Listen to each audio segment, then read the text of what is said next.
Allie with Potomac Beads. Join me in making the Sophisticated Daisy Chain Bracelet, taking it up a notch from the traditional one you may have learned as a child. If you do want to learn the more simple one, or you need some supplies, check out the links listed below in the video description. So to begin this project, I have here my materials, which are a 4mm Czech glass pearl, and I'm using the pink Fandango color. I have an 8/0 seed bead, and this is the Toho brand Permafinish pink Lilac matte. And then I have an 11/0 Toho, which is the metallic green iris. So these beads in the 4mm, 8mm, and 11/0 seed beads are the only beads that you're going to need to make this little daisy chain. You can also switch it up, do yellow, white, and the green if you want to make it more of that traditional daisy. Additionally, I have a cup button here, the table cut cup button, and then also a little charm that we'll add at the end. To begin, I want you to have 0.006 wildfire beading thread. I'm using the green color on a size 10 needle. For this, I have about 4.5 to 5 feet of thread. You may need to add extra depending on the length of your wrist, but you can usually just start out with this 5 feet. From here, I'm going to begin a little tiny section of right angle weave, adding onto my needle one of my 8/0 seed beads, an 11/0 seed bead, followed by an 8 and another 11. I'm going to let those all drop down next to a stop bead at the end of my project, and I've also let enough thread at the end here to add my clasp at the very end. The stop bead is a bead that goes through the thread 2 times, with the needle going away from that tail, and eventually will come off the project. So I like to use one that's not included in the actual project. I want you to sew back through the first 3 beads going from that stop bead, focusing on towards the end of the project, the 11, or the 8, the 11, and the 8. Go ahead then and pull your thread, and that's going to get you your first right angle unit there. From here, we're going to do one more right angle unit, and then we'll go into adding our nice little daisies. To do your next unit, I want you to add an 11, an 8, and an 11/0 seed bead. I'm coming out of the top of my previous 11/0. I'm going to go into the bottom of that 11/0 with my needle and thread. When I go through the bottom there, it pulls it into that nice little right angle weave section. Continue sewing through the first 11 and that other 8 that you just added onto your thread and needle. From here, we'll start our little daisies. So in order to begin adding our pearls, I want you to add this in a little bit non-traditional daisy manner style. We're going to add one of our pearls and then one of our 8/0 seed beads. I'm going to have you bring your thread back through the pearl that you just went through, and see how the thread is coming out kind of the bottom of that 8/0 seed bead. I'm going to go into the top of that 8/0 seed bead that my thread was coming out of. What that's going to do is put the 8/0 that I added on the opposite side of the pearl right on top of the pearl, so it's just kind of hanging out there like a little hat, and it makes it so that my pearl is centered above that last 8/0 seed bead. Coming out that last 8/0 seed bead, go ahead and add 1, 2, 3 more of your 8/0 seed beads. Go into that 8 at the top of the pearl. Add 1, 2, 3 more 8s. Go into the 8 that your thread was coming out of to round out and finish out your initial daisy look. Now you could keep it as simple as this and not do anything else to keep going with your simple daisy chain. From here, what I'm going to do is sew through the first of those 3 beads that I added on my right side here and bring my thread and needle out. Add on 5 of my 11/0 iris beads here.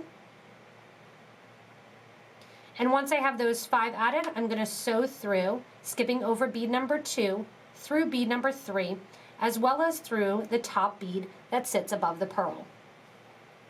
That puts those 5 beads sitting right along the center kind of that pearl. Again, on the other side, sew through and come out bead number 1 in that set of 3, and you'll notice I'm rotating it in my hand, so it's now back on the right side. Add 5 more of your 11/0 seed bead, and then sew into bead number 3, as well as into the bead that sits below the pearl.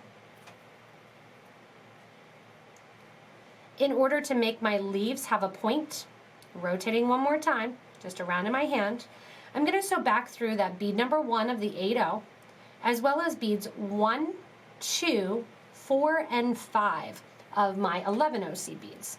So there's through beads 1 and 2. Skip over bead number 3, which is going to be the top of my leaf, and sew through 4 and 5.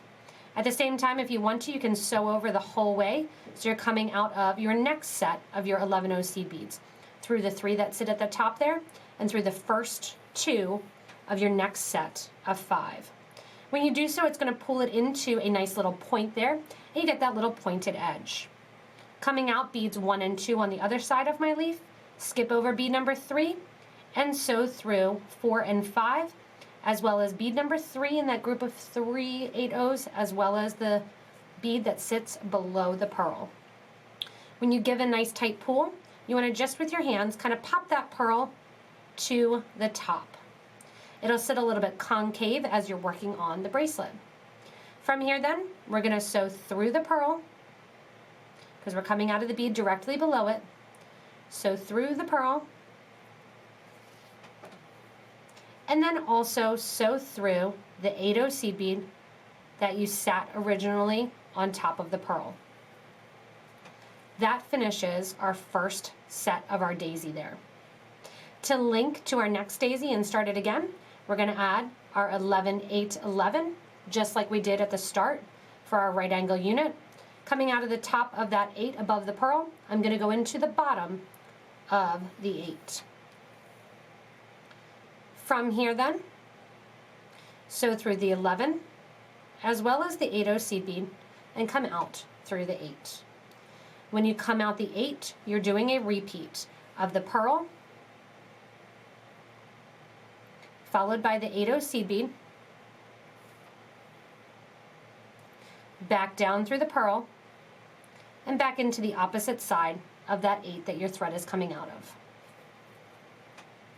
As you do so, make sure no extra thread is showing. And now we add our groups of 3 of our 8/0s. 3 of your Tohos go on in the 8, through the one on top of the pearl,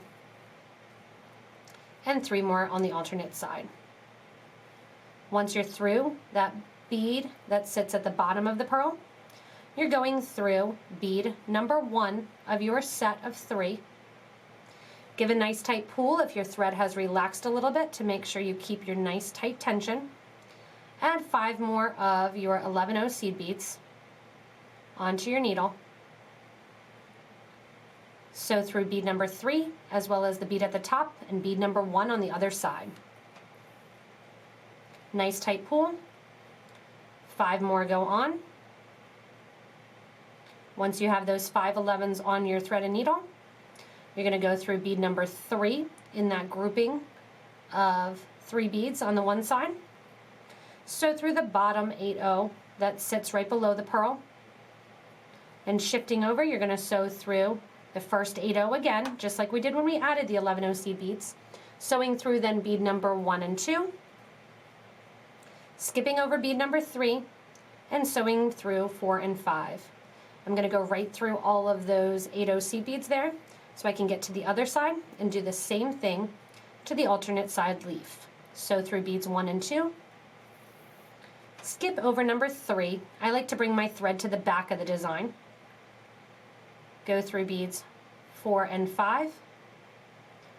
And through bead number 3 of that set of 3 original 8/0s, as well as the 8/0 below the pearl. Give a nice tight pull and make sure that your flowers are sitting up to the top so you have that nice kind of concave look to it. Go through the pearl, through the 8/0, and continue on. So that's how you're going to continue to make your little flowers and your little daisies attached to the chain. Once you get to the end of the design, and you'll have approximately 16 or so of your little daisies, I'm going to do 2 rows of right angle weave and then add on my button clasp. What I'm also going to do is add a cute little daisy charm here. And to do so, I'm coming out of one of my 8/0s, just like if I was getting ready to add another one of my pearls. And instead what I'm going to do is add one of my 11 OC beads, add the charm, then I'm going to sew back up through that same 11 OC bead. So it's just going to dangle and hang out there along the piece. From here, I'm going to do one more row of my right angle weave. So I have an 11, 8, and 11 that I'm adding. I'm going to go back through the 8-0 seed bead that my thread was coming out of, creating that nice little right angle weave section. To reinforce my charm, go back down through that 11-0 seed bead that's there, through the charm, and then back up through the seed bead. If you want to, you can also use a little wire guard or a wire protector, or just connect it with a jump ring, but this is a nice way to add it to the finished product. Go back through then the 11 and the 8-0 seed bead, and then we're going to get ready to add on our button. To add on my button, I have a table cut button, and we're going to put an 11-0 seed bead on either side and a pearl in the middle here, connecting to the back of the button. Go ahead and add on to your thread and needle 3 of your 11-0 seed beads. Go up through the back of the button, making sure that the button's kind of facing up along with all of those pearls that have been popped up. On top here, add an 11 and either your pearl or your 8-0. If you don't want it to sit up as high, you can add an 8-0. I'm going to add the pearl and another one of my 11-0 seed beads. Come back down through the button. You can see it sticks up a little bit there. Add 3 more seed beads, and we're going to sew into the opposite side of the 8-0. So once you've gone back through and reinforced the clasp, taking the thread through a second time, I just wove back into the right angle weave a couple times, knotted off the thread, and then did a little bit of a thread burn there after knotting several times. On the other end, I took off my stop bead, and I have on 24 of my 11-0 seed beads. If you have a regular clasp, you'd want to use a wire guard or a wire protector. You would add that right here in the clasp after. I'm going to sew back through that 8-0 bead at the end of the project here and reinforce this thread one more time. So I'm going to go back through here and make sure anytime you have a clasp or a closure that you have at least 2 thread passes going through. That's also why I put 2 thread passes going through the charm as well, just because anything that hangs down or is the place where you take something on and off is obviously going to get a little bit more wear and tear and a little bit more handling, so that's the reason you want to double that together. Once I'm through 2 or 3 times, your choice, you're going to go back through the end of the right angle weave just like I did on the opposite side. Weaving back through here, back through that 8-0 seed bead there. You can weave back into the project, or if you want to, like me, I'm just going to weave back up into my right angle weave, changing directions, going the opposite way. And then because I have my nice green thread near my green seed beads, I'm going to tuck underneath a bridge thread there. So through the loop that you've just made with the thread going under that bridge thread, sew through it once, sew through it 2 times through that loop. Go ahead and give a nice tight pull then. So up through the next bead, through the 8-0, down through the 11, back down through the 8. Tie off one more time here, and then I'm going to burn off my thread end. Going underneath the bridge thread there, through the loop once, through the loop twice, giving a nice tight pull to get that knot right near the bead. Sew through the next bead, and then burn off the thread end. Then you're going to have your nice sophisticated daisy chain bracelet all finished. Now I did end up for mine, I have a pretty small wrist, so I did end up for mine using 14 beads. It's even bigger than I actually need it to be. You could have gotten away, for my size wrist, 6.5, I could have gotten away with probably 13 or 12. If you do have a bigger wrist, like I said earlier, you might want to use 16 beads in this nice sophisticated daisy. Remember, you can always also add the white and the yellow as well if you want the traditional daisy style. This is really popular and hip right now with the younger crowd as well too, if you do want to make something for somebody that's a teenager or early college in your life. Remember as well, if you need any of these materials, you can check out our website and get the links for the previous daisy chain also. As always, thank you so much for joining me in making this sophisticated daisy chain design. Remember, if you do need any materials, again, check out the links below to shop with us online. Also, check out the links there for that other video showing you how to do the more simplistic daisy chain. Remember, also, you can share your pictures, share your ideas, and comment below in the section right below the video. If you haven't yet, you can also hit that little subscribe button so you make sure that you don't miss anything from us here at Potomac Beads. Remember, additionally, if you want to, you can post your design ideas in our Facebook group for beading and jewelry making, show off your skills, give some advice, and really hang out with a great group of beaders. As always, thanks so much for watching, and enjoy making your multitude of sophisticated daisy chain bracelets.